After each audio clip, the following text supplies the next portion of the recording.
Good afternoon everyone mga guys. Kararating ko lang, may nilakad din ako kanina.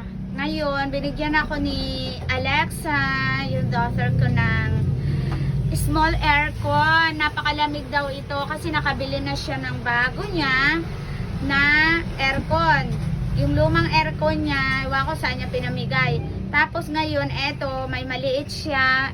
Tututok ko yung mukha ko dito para yung aircon ko nandoon hindi maaksayado sa kuryente. So eto mga guys, eto na lang ang gagamitin ko para sa mukha ko.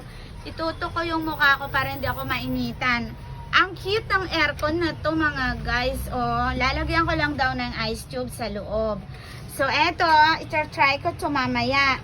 Okay, mga guys, very nice, cute aircon. Ayan, oh, binigyan ng daughter ko. Thank you so